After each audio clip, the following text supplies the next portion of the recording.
Man, look at that. Pookie just walked in.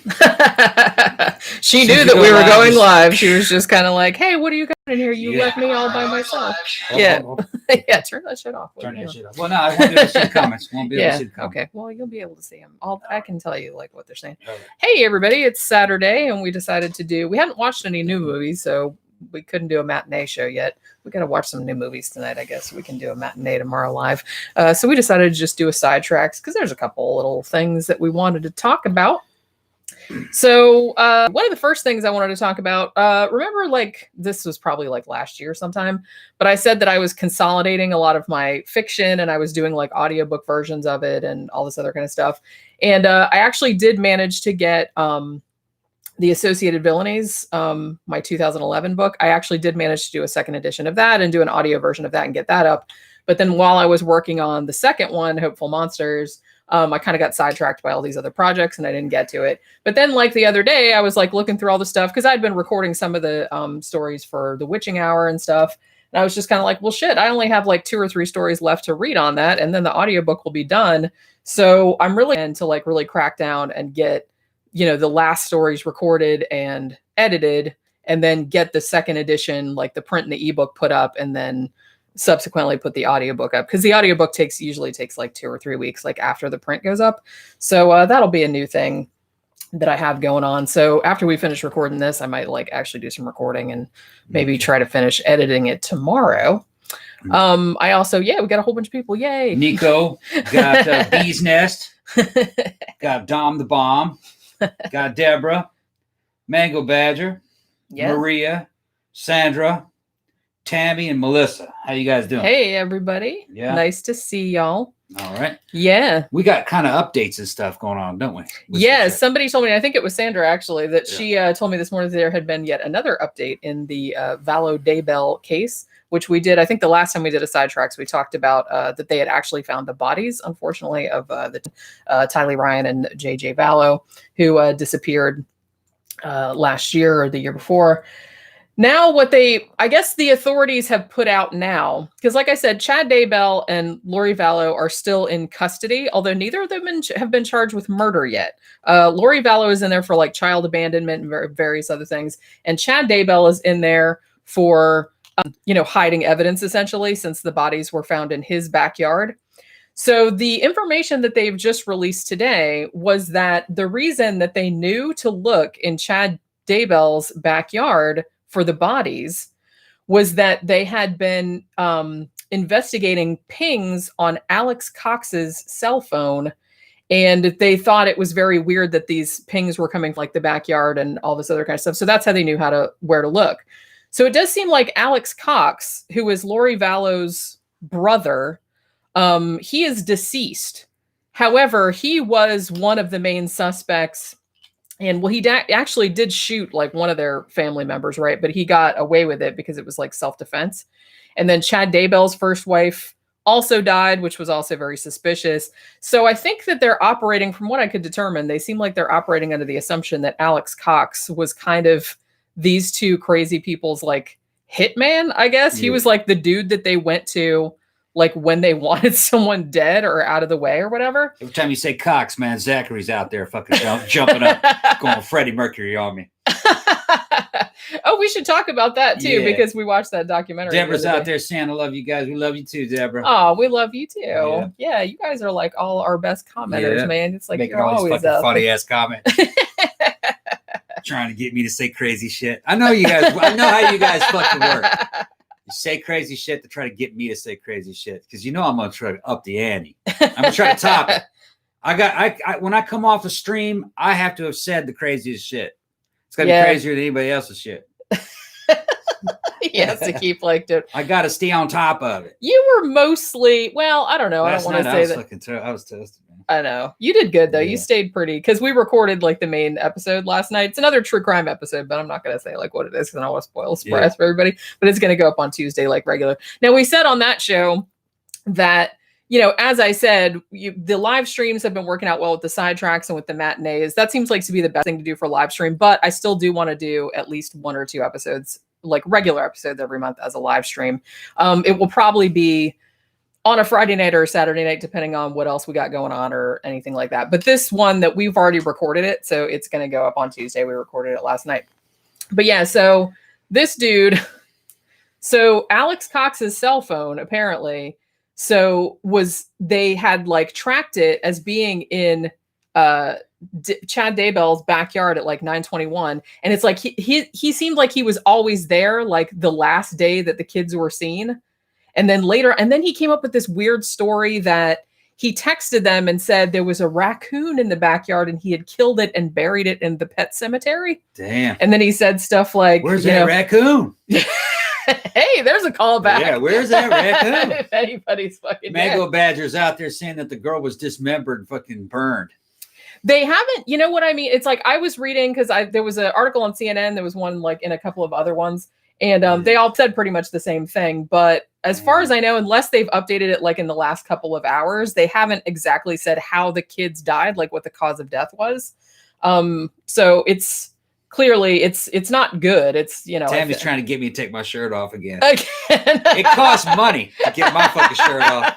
It costs fucking money. Well, don't say that because then somebody will send you some and then you got to do it. Yeah, last time that shit was $20. At least they're not asking me to fucking pop my cock out. That'd get me fucking banned. Yeah, I'd do it, but I'd get banned. We're gonna get kicked off. Yeah, I'd get kicked off. Yeah, if somebody I'd have to fluff that shit up, make sure it's presentable, and fucking just drop it. Zach's going, yeah. How's that? Zach's out there getting his fucking wallet ready. He's fucking putting his credit card numbers down. I'm not gonna make a living as an online whore. I'm not your whore. I'm not that kind of whore. I'm a whore. I'm just not that kind. I'm a whore. I'm just not that kind of whore. You're the nice kind of whore. Yeah, I don't leave any evidence behind. Well, I don't know about that. Well, maybe you're right. Yeah, there might be some evidence. Yeah, I was gonna say we don't really. Yeah, over the years. Yeah, I think there might be somewhere. Yeah. But yeah, so another thing too that came out, and I don't know if this was in any of the original shit about this case, but apparently Lori Vallow and Chad Daybell, they were, what is that fuck? Are they like, what's the people that think that they're part of the 144,000 people that are getting raptured up or whatever? Is that Jehovah's Witness or Seventh Day Adventists or? A lot of them believe that. Do they? I thought it was like one particular. Like, no, several of them. It was computed by, there's a lot of self-styled preachers and shit that's happened over the years and just their interpretation of revelations. I believe it actually says 144,000, or it was computed to be 144,000. I think it was a computation. I don't think it came. And that's who would be raptured, if I remember correctly. I think it was just raptured. Was it raptured or those who actually went to heaven after? And then everyone else was just everyone else was, you're fucked. Yeah, because in some interpretations, you know what I mean? Like only a very small amount of people go to heaven. The rest of them, it's very like exclusive. Yes, yeah, that's where the angels live. You know what I mean? And they don't just want all the it wasn't made. It wasn't made for human souls. Okay, the rest of the, when you throw in the Old Testament and everything with the concept of Sheol and everything, you're actually just supposed to die and go to the grave, which is kind of like gloom, or to live like spooky ghosts in the grave, kind of like that's the normal. I want to be a spooky ghost in the grave. That's the normal afterlife. Now, it is also kind of, some Christians have said, well, there's another option, and that's to go back to Eden, and Revelation kind of ends with good people back in Eden. That's one idea. So some of them in heaven, some of them in Eden, living forever, naked with the fig trees. Well, because it has to do with the new Jerusalem, the new city coming down, made out of jewels. Yeah, and then people living in it with new bodies and stuff. So they're thinking it's like a new Eden. Yeah, and that the saved go there. Most of them. Yeah. All right.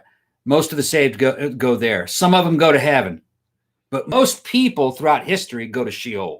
Yeah, which is the grave, okay, which is either interpreted as like eternal sleep, or, there's been different ideas of what that is. Man, I could use some. The whole hell thing is actually kind of based on only like a couple little books.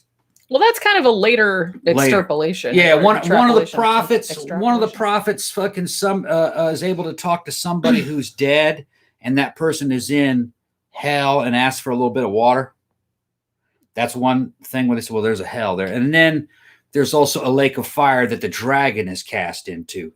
So they say, well, that's hell too. Yeah. It seems to be that hell is reserved only for the dragon out of that story. Wow, they made that whole thing just for that one dragon. Yeah. That dragon was a giant asshole. It was like an abyss. It was yeah. It's the Old Testament and the New Testament, of course, they're patchwork quilts of a bunch of different books. Yeah, kind of like cobbled together. They're cobbled together. The afterlife, the heavenly realms, and the hellish realms. It's inconsistent. The descriptions are inconsistent. Yeah. So they made up a bunch of different ones. Yeah, it's all over the place. Yeah, 7 heavens, 7 different kinds of heavens, Edens, and then a whole bunch of different kinds of hells. Yeah, which that's consistent to the fucking milieu of the genre of the day in which all this shit was written, because every religion and every little cult had their own different version of what a hell or a heaven was. So in the end, the Christians kind of synthesized it all, and yeah, it's all there. Yeah. And which is a Roman concept. So these two whack jobs, well, not only do they believe in the 144,000 thing, they also have this other thing where they think that there are things that they call zombies, which are not living dead. They're like dark spirits. And allegedly, several members of, or several friends or acquaintances of this couple have said that Lori Vallow told them that JJ, the little boy who was 7, was a zombie, and also that the 17-year-old girl, Tylee, was also a zombie, which they actually did believe that these kids had like dark spirits or dark souls and needed to be destroyed, evidently. So that's kind of what because they thought that was their mission in life, was to destroy zombies, not like Walking Dead zombies, but like people with evil spirits inside them. So that seems to be what the motivation was, at least according to a bunch of people that knew them, that came forward and said that they had said that the kids were zombies. You know what I mean? Which that's like their whole mission in life was to rid the world of zombies. Yeah. Maria mentioned something kind of interesting, that Adam being made of mud is basically what you're talking about is the fucking Jewish golem spell. Yeah. Yeah, which that's correct. That's how God's created everything. And then they just made us out of and then the dirt and crap. The concept of a golem is like, well, you might be able to figure out how to do, if you're a man or a wizard, you might be able to figure out how to do that too. Bring something to life. Yeah, just it's like some Frankenstein shit. Except you don't even need like to dig up any bodies. You could just like make a snowman and then like bring it to life. I think that's why in Islam they kind of ban all statues, because they're afraid that someone's gonna like make a golem, animate it. Yeah, and that you might makes sense. You might actually be able to bring a god to life, because people, Romans made statues of gods constantly, and evidently they made it so statues could move, which was like bringing a statue to life. Some Ray Harryhausen shit. Yeah, they did Ray Harryhausen. Most of your real high technology that the Romans did have was applied to religion. Shit like coin-operated stuff and fucking animatronics, and fucking around with concepts like speakers and speaking tubes to make statues talk and move, which impressed people of the day. Today you'd laugh at it. Well, probably. Yeah, but it's like back then that probably would have been really impressive, because it's like if you didn't know, if you were just kind of like some dude living on a farm that didn't know how to read or anything like that. Yeah. And somebody trucks into town with a statue that could talk and like move around and stuff, it was would be. It was in these real expensive high-tech temples too. They weren't moving, they weren't a traveling show. This is fucking expensive shit. And they were they were tripping balls. They were high as hell. We don't know exactly what they were taking. Yeah. But it describes that they were drinking certain things that made the experience a lot more intense. So it was something psychedelic. They discovered tripping LSD balls way back a long time ago. Yeah. Maybe it was something similar to that. And cults of Bacchus and shit, it was all about drinking wine and drinking yourself into a damn frenzy and partying. So that was kind of like a nightclub. It's like a rave. Yeah. Bacchus. Everyone just got completely They were just fucked up. Shit-faced, yeah. At all times. Shit-faced and dancing and fucking sex and stuff, putting on shows. And You know, all the religions were kind of like a show. And, you know, you can even look at Christian services. You can see that descended from shows. And the way things are written in Pauline epistles, you know, stuff like, and we see before us, you know, Jesus having been put up and crucified by the powers and principalities, you know, of the earth. Well, we are seeing before us as portrayed as crucified. They're talking about, we saw the show. We saw him portrayed as crucified. Right. That's what they're talking about. Did you guys see that? Did you see that shit? We see, when we go to church, we see Jesus as portrayed as crucified by the powers and principalities of the earth. And the powers and principalities of the earth goes back to the book of Genesis, you know, where you had fucking El Shaddai, also known as God Almighty, and his sons, and each one of them choosing a tribe, and Yahweh chooses Israel. So, and they are the powers and principalities of the earth. So what you're talking about is the demiurge, sky demons, the sons of God. You know, and the sons of God had sex with the daughters of women, and they became demigods. This is the same thing that the Greeks believed. Yeah. Not too far off. Yeah, same shit. I was just God laughing and his sons. I was just laughing at the Bee's Nest movies as a comment. It says Romans had ecstasy and techno music. Fucking yeah. I believe it. Probably did. Now I'm thinking of like all the ancient Romans and togas, and they all had like fucking glow sticks and shit like that. There's some evidence that they had an ability to write music down, although I don't, you know, it must have been pretty crude. Yeah. Because I don't think like musical notation that wasn't until much later that came along. But they found some stones that had fucking symbols and shit, and some people they thought it might have been some kind of a code, language. Yeah. But other people looked at it who were musicians, and they thought that it looked like a crude musical notation. Crude musical notation. That would make sense, because you would think that they would have some way of doing that, even if it wasn't as sophisticated as later. Right. Somebody said that we should do. Maria says we should do a show about Caligula. We should actually.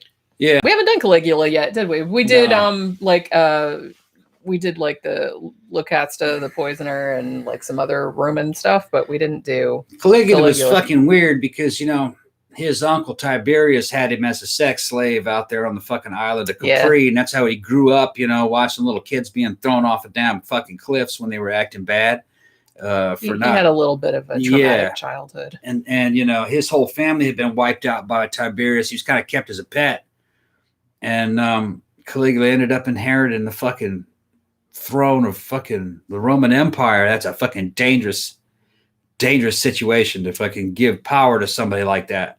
Somebody who'd been victimized, clearly. But because he went insane. We know how that worked out. Was talking to gods and doing all kinds of weird drugs and shit, and doing crazy shit, and fucking. And he didn't like the ruling class, which ran Rome. And you know, I think a lot of it was. I think he was insane, bad mental health, and then he started doing shit like eating a lot of lead. They had a lot of lead, and they dined on lead stuff, and they probably ate lead because they liked how the lead tasted. Eat lead, motherfucker. And it sounds like lead poisoning. Yeah. A lot of the shit that he did. That would explain a lot. He would go into convulsions. He went into convulsions one time when he came out. He was fucking fucked up. And that's really when his behavior got really bad. Something happened.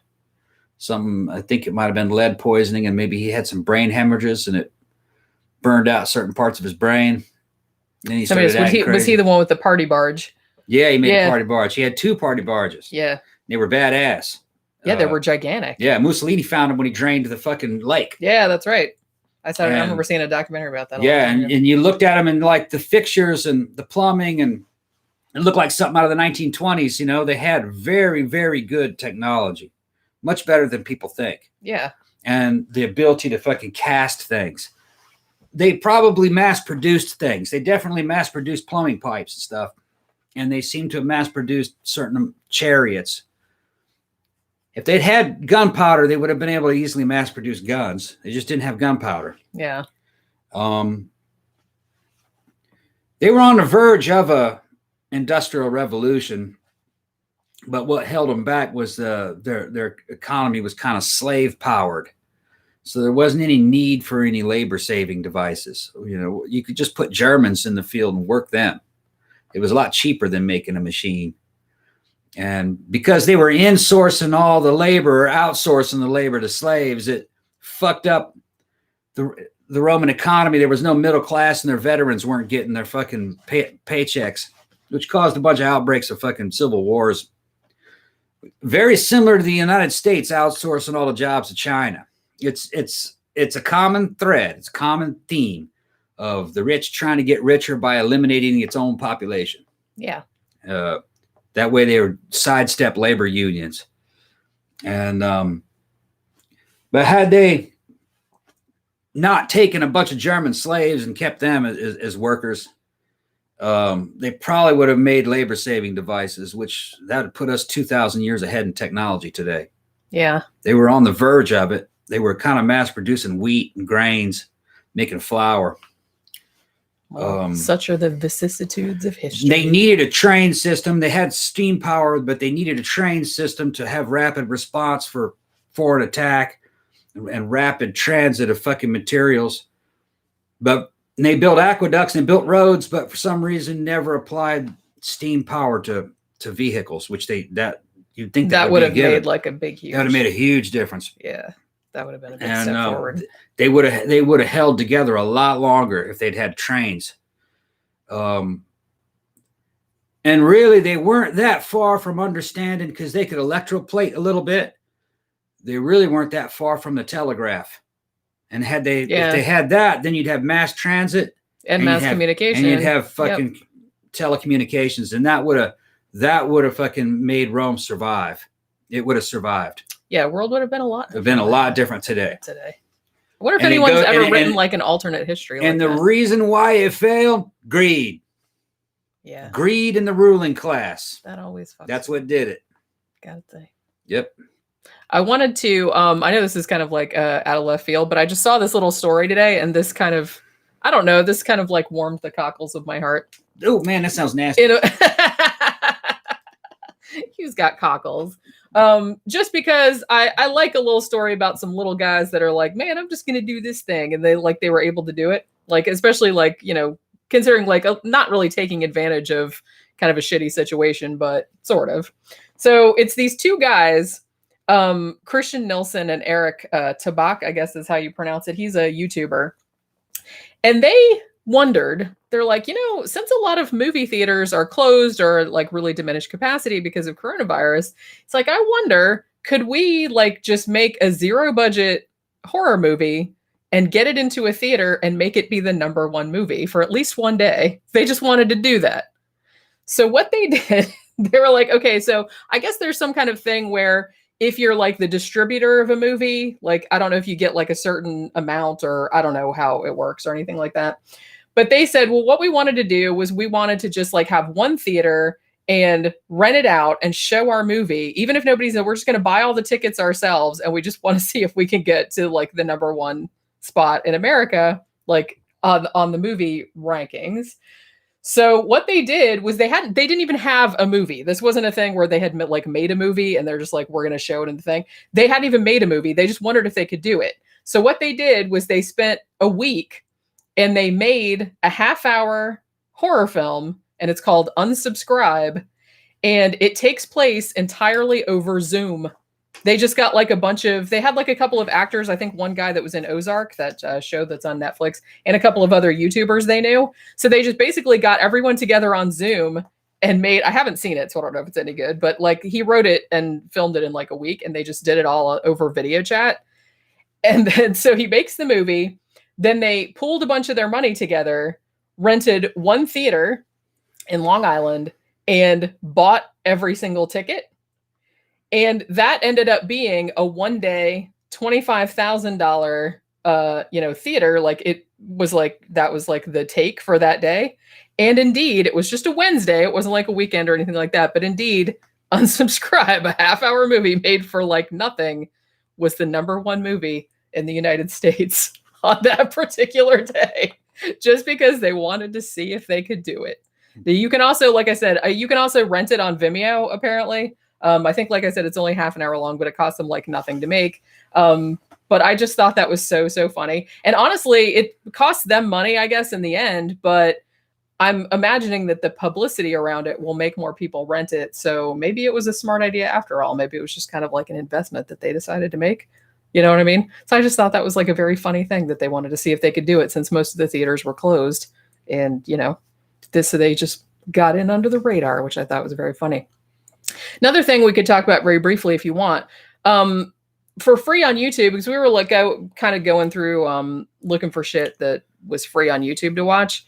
And we just kind of landed on a documentary about Freddie Mercury. Yeah. What was it called? Like The King of Queen? I think so. Yeah, I think that's what it was called. Yeah, it's like free to watch, and I had never seen it. It was actually like really, really good. Yeah, if you've seen the Bohemian Rhapsody movie, it's not as good as that, of course, but you know what I mean. If you enjoyed that, you'd enjoy this too. Yeah, it's like a bunch of people that knew him, and that Bohemian Rhapsody movie is really good. I got it on Blu-ray.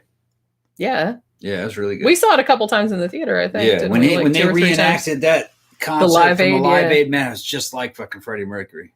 It's like the real thing. He did a really good job. Well, I think last year or whenever that movie came out, I think that might have won. No, that didn't win Best Picture. Well, Rami Malek won. I think he won Best Actor though for playing Freddie Mercury. I thought Green Book won Best Picture, didn't it? I don't know. I can't remember what year he it was. Didn't actually I lost sing. track. Somebody else. There was a Freddie Mercury impersonator that sang. It sounds just like him, but he did the fucking live show. I mean, he really sold it because we grew up. We saw Live Aid when it happened. Yeah, I watched it. It was on just TV. like going back in time, like seeing it again. I mean, that was some crazy shit. And I was like, I can't remember now because I couldn't watch the whole thing, obviously, because it was like hours and hours long. I was watching to see like Duran Duran and some of the other bands and stuff. Yeah, it's a bunch of good bands. But I can't remember who had to go after Queen. But I kind of feel like that must have really sucked a lot. Like they must have, whoever that band was, I can't remember like offhand, but they must be backstage like watching it after like Queen came off. They were just like, well, shit. I was not a huge Queen fan at the time. I knew they were good. I liked a lot of their songs, but I didn't know any of their albums or anything. But I remember that show live, watching it live, and then it was like a mic drop, like fuck that, and then he walks off. Like damn, and it was just like that was one. It was like one of the best live performances ever. It was just looking great. And like you said, you would hate to go on next after that. Yeah, I would have really hated that. Yeah. Now I'm gonna have to go look up because I can't remember what the lineup was for Live Aid. But I wouldn't have liked to have to follow that. Because I mean, really, he was just kind of like, and we were talking about this. The cool thing about Freddie Mercury was that he seemed confident without being arrogant. You know what I mean? And he was like really over the top and really, but he came across also, you could tell that he was just like a nice dude. You know what I mean? Which a lot of people that knew him said, like everybody said he was just a lovely person. So he didn't come across as like really cocky or anything like that. He just kind of, and it's kind of amazing how he entirely like invented himself essentially. You know what I mean? Like being from Zanzibar and, there'd never been a rock star from there or anything like that. And just kind of through the power of his will and like just knowing how to reinvent himself and, being really musically talented, having like an amazing voice, easily one of the best voices in rock, he just kind of. Mango Badger says he thought it was the Who that came on after them. Oh, it might've been. Yeah. I'd have to look. That'd be tough too. Because the Who, I don't know why the Who was famous. I didn't like the Who. Oh, I do. I didn't like them. I thought they were very mediocre. They're not my favorite, but I did like them. They were a good band. That would have kind of sucked. I wasn't big into that. All I remember, like I said, because I was a big Duran Duran fan at the time, because it was 1985, right? So I wanted to see them, and I remember very clearly that it's it's Live Aid. There's millions of people watching around the world. It's like for charity and everything like that. And they were singing, Duran Duran were singing, I think it was A View to a Kill. And Simon's voice cracked like on a high note, and it was really bad. And like for many years afterward, he was just kind of like every time he had an interview, they always asked him about, so how did it feel to have your voice fuck up in front of like 50 bajillion people on Earth? And I was like, oh man, that would have sucked so bad, because I just like fucking cringed when that happened. He wasn't that great live. He could do it, but he was much better in the studio, of course. Who, Simon? Simon the one, yeah. He has an interesting voice. He's not real. I mean, I guess he could pull it off. But. Yeah, he was a singer when he was a kid. Like he sang in a choir. And also, I had forgotten all about this because I used to know everything there was to know about Duran Duran, and I just forgot about it. But he was in like commercials when he was a kid. He was like a child actor. Yeah, because I remember he was in a commercial for Persil, which is like a dish soap. Like in the UK. Yeah. He was in that like when he was a little boy, like 6 or 7. I just remember that Live Aid era. That's when I think Sting had just come out, still kind of new. He was newly solo. Wasn't that right? Because I think his first solo album came out in 85 or 86. I really liked The Police. But then when he started doing solo stuff, I mean, he had some good hits. He did, yeah. But by that time, he had gotten so fucking pretentious that I kind of fucking didn't like him. He did go a little like you had to fucking kind of make fun of the dude. Like, man, that motherfucker's an asshole. Yeah, you know what I mean. Dream of the Blue Turtles. I had that album. Turtles. Yeah, I had that album. It was pretty good. You know what I mean. I liked his solo stuff too, but it's just he was becoming fucking insufferable. Yeah, he'd show up on television just so fucking pretentious. Like, man, this motherfucker's a cocksucker. Get the fuck out of here. It's hard to take him seriously. And the same thing happened to fucking U2. Yeah. Bono and all the guys that fucking they got a little up themselves. They got up themselves, man. It was like, man, shut the fuck up. Well, I feel like when Sting was in a band, you know, your worst kept him in check. Yeah, your worst impulses are tempered a little bit because you have like 2 other guys going, man, knock that shit off. Yeah. But we recently saw Sting in that LSD documentary, and he seemed all right then. He had toned it down a bit. He had toned down the pretension a little bit. He's still a fucking cock. You can tell that motherfucker. I haven't seen it. That's the last time I'd seen him in a long time. Because I think we were talking about him the other day. It's like, we haven't seen him in so long. Like, did he get fat and he doesn't come out in the public anymore? But no, he looks the same. He still looks good. He still looks the same as the last time I saw him, which was probably like 15 years ago. I think he just can't really go out because people take a piss out of him. Yeah, maybe. Celebrity's not what it was. Yeah, well, I wonder. You can't act that way anymore. People I wonder like, still. Get the fuck out of still, when he goes out, do people still ask him about that, like that weird Kama Sutra shit that he used to talk about? Does anybody remember that anymore? I don't know. I don't know if younger people that would take the piss out of him like would remember. He was trying to be some kind of fucking Eastern guru. Yeah. He's a Get the fuck out of here. That was like fucking. Wasn't Henry Rollins trying to tell people how to fuck? Remember, was it Henry Rollins? It was Henry Rollins. That doesn't sound like something. I think Henry Rollins was starting to tell people to fuck, and man, shut the fuck up. It was either Henry Rollins or fucking Glenn Danzig. Oh God! It's around that same time. They were both fucking up. I don't need Glenn Danzig telling me. Glenn Danzig, he's a fuck up, man. It's like, just stop. I like Glenn though. I like his music, but that dude's fucking. He needed to get out more. He's a little douchey. He's a fucking douche. He was up himself. Yeah, which you have to have a little bit of a sense of humor about yourself. Not him. You can't take yourself too seriously. He took his shit seriously. You just can't. I don't know what happened to him. But no, I think it was Henry Rollins trying. Maybe he did. I don't. I think it was Henry Rollins trying to explain to dudes how they should make love to women. People told him to fuck off. Make love the Henry Rollins way. Fuck out of here, Rollins. It's not like that was a Bruce Campbell book, Make Love the Bruce Campbell way. But it wasn't actually about sex. He probably got that. He was just being funny. He probably got that from fucking Henry Rollins. Because Bruce Campbell is a delightful human being. Yeah. And I've read all his books and he is like really super funny. Somebody asked if we had ever played D&D. A few times when I was younger. Yeah. And we played once on a podcast. It actually wasn't D&D, but it was another game like that.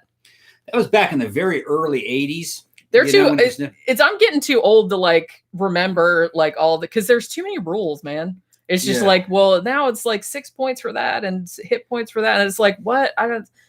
Back around 1980, 81. I can't keep track of all that shit. Back in 80, 81, when that shit was fucking real popular for guys my age who were like at the time like 13, maybe 12, 13. We'd buy those books. We'd buy those lead figurines. We'd paint them up. We'd read those books. We knew it, but we didn't ever actually really get together and play it that much. Yeah. It was mostly just about reading the fucking books. I just liked the books and like seeing all the creatures and the stories and metal figurines. Coming up with stories. It was guys that were a little bit older than us that were actually playing it. Yeah. And man, computers got rid of all that. Just a few years later, fucking Apple Apple II computer had something called Wizardry, which was a video game that really simplified a lot of that. It was kind of like kept D&D. track of shit for you. Yeah, it was kind of like it was like playing D&D, but the computer was the dungeon master. Yeah, and it was a lot more reliable because when your friend was a dungeon master, motherfucker could cheat or he'd help you live through it. You know what I mean? And then you started off first level. Your fucking character was so fucking weak. If you breathed too hard, the bitch died. You know, and everything was too expensive. You couldn't buy any of the weapons and fucking it. Really, and then all the modules, all the real cool modules that came out from like Gary Gygax and all that kind of shit. They were for characters that were like fucking 15th level. Yeah. 20th level. Yeah, you couldn't really have fun with it until you had some actual powers or some good weapons. Because other than that, you were just like a tiny little infant, like walking around getting stepped on by every single monster. They had this one fucking module that was just like nearly impossible to get through. I think it was called like the Tomb of Horror, I think is what it was called. And you wanted to be like fucking 20th level. And it was like the tomb of a lich. And there weren't any monsters in it. It was just nothing but fucking traps. Huh. Traps and fucking puzzles. That bitch was hard. See, that sounds like more my speed. We did play that one. But, you know, we invented characters that were already like fucking 15th level and shit. See, yeah, like I said, you got to. You got to fucking, you know. Because I don't have the patience to like actually like we got through the point where we got through maybe like 1/3 of it. And that took like probably about 4 days, like 4 weekends. Yeah. You know, like to get through about 1/3 of it. But man, it was fucking near impossible. I mean, you open the wrong thing and you vanish and everybody dies. Oops. You know, you fall through a black hole God or something. Damn it. Just crazy shit. You know what I mean? So then the fucking dungeon master was like, well, you guys would have died. So, but I don't want to start over to the beginning. So yeah, because it's a pain in the ass. Yeah, it's a pain in the ass. So we're going to pretend like you guys picked the other one. that you did. So there's always cheating. So are you playing the game or are you not playing the game? So Dungeons and Dragons is mostly fantasy. People pretending that they were playing more than anything else. Well, like I said, I think I enjoyed it more. Like I enjoyed like Dungeons and Dragons style games. Like when we had a PC, like we had King's Quest, which actually I really liked. That was, you know, a similar kind of fantasy game, and it was puzzles and monsters and shit like that. I like that kind of thing because it kept track of all the shit for you, and it's like if you fucked up, you could start over like a little bit back.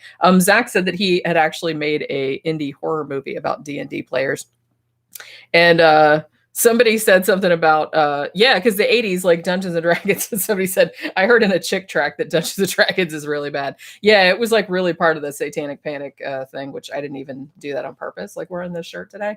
But yeah, that was the books used to be, they were really big in hardback. I guess, are they still? They were when I was a kid. Like the Dungeon Master manuals were. Yeah, like because I had a couple of those. Yeah, there were two different versions of Dungeons and Dragons. There was Advanced Dungeons and Dragons, that was all the hardcover stuff. The modules were soft cover. Yeah, that's right. And then there was Basic Dungeons and Dragons, which was a simpler way of doing it.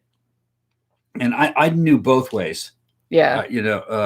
The basic D&D eliminated a lot of the fucking little details, so you could start playing a lot faster. Yeah, you could get into it. A dungeon master could figure it out, in about 6 months, baby. Yeah. Of how to do it.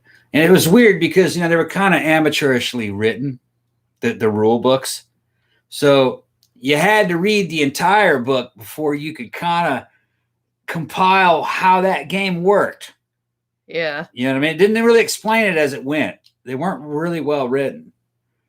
And then it's just the way it was, Yeah, because there's Anonymous Automaton said in the 80s you needed to be 18 to buy the books and the dice. Because they said D&D would make you go crazy. I remember that. I don't remember that. Yeah, I remember it being like I was restricted in California and stuff like that. I was in Remember California. fucking Mazes and Monsters, that movie with Tom Hanks when he was really young? Like about somebody like killing themselves over? I can't remember what happens in it. I think it's free on Tubi. This was 80, 81 when I played it in California. And that game came from California, I think. And all the little model and hobby shops had it. Yep. There was no concept of D&D being something that was dangerous or bad. That did not exist in California. Yeah, not at that time. That was outside California. It must have been a southern in California thing. It was just when you went to a model shop or a comic shop or something, it had that in it. It had the Dungeons and Dragons little figures, and it had the games, But they also had little bitty cast iron, or even not cast iron, little bitty lead or plastic Star Trek ships, because there was a game played on his big black hex maps having something to do with Star Trek. Yeah, I know what you're talking But about. I don't remember what it was called. Oh shit, man! But they had the ships from all of Star Trek. We're talking about. We're not talking about next generation. Before the next generation, we're talking about Star Trek ships from the original series, right? And shit that you had never seen before that was supposed to be from the original series. They did have some of the stuff from the very early movies, like Star Trek 1, 2, and 3. Yeah. They had the ships from those too. And it was some kind of shit, Star Trek war Somebody game. said Starfleet Battles. I think that it was. What it was called? Yeah. I think that might have been what it was. It was a Star Trek-based war game. And that was fucking hugely popular, right alongside. I remember hearing about that one. Right alongside Dungeons and Dragons. And they would keep track with, photon torpedoes, inside the ship and fleets. And it's just a war game. They also did it with tanks. Yeah. They had tank war games. Oh, we had one like that. I think my brother had one like that. Yeah, little model tanks. Yeah. On hex maps. They even had these places where, and those old guys. That was guys, World War II veterans playing that one. Yeah. Some of it was also Civil War games. And they had these big 3-dimensional terrain maps with hills and valleys on them and rivers. And people were putting like Civil War units, groups of fucking infantry and cannons and shit. And it looks like something out of a damn Napoleonic warfare era general's fucking command post. Yeah. Playing these war games. These are old guys playing it. Well, that Star Trek game was kind of like that. It was older guys playing it. Yeah, I guess it would be, because that would be like the original series. Yeah. Most of the original series, like, audience at that time was probably older. So they were like already in their 30s and 40s, and they're playing these Star Trek war games. Yeah. With these ships. It looked badass.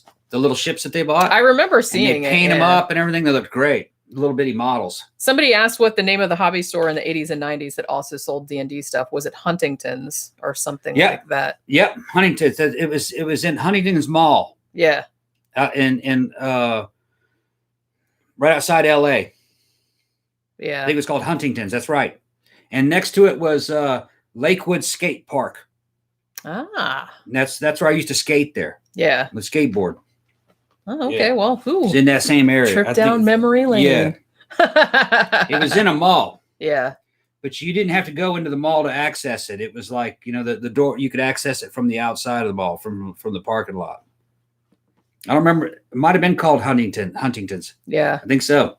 Yeah. They must be from that area as well. I don't remember. We didn't, because I grew up in Daytona. We only had one really good hobby shop. I think it was called Dunn's Toys. It was on Beach Street. And we used to go there sometimes. It was 2 stories, and they had like all the toys and games like on the first floor. But then my favorite thing was the second floor, because that was where all the model train shit was. Because my dad was like really into model trains. So we would always go to that store, and he would go up there and see if there was like new shit, like little houses and little trees. And I'd always get to pick out little buildings and little trees to put in his, like, because he had like a big, huge thing in the garage. I wonder what ever happened to that. Mm-hmm. He only had that when I was a kid. I know one thing though.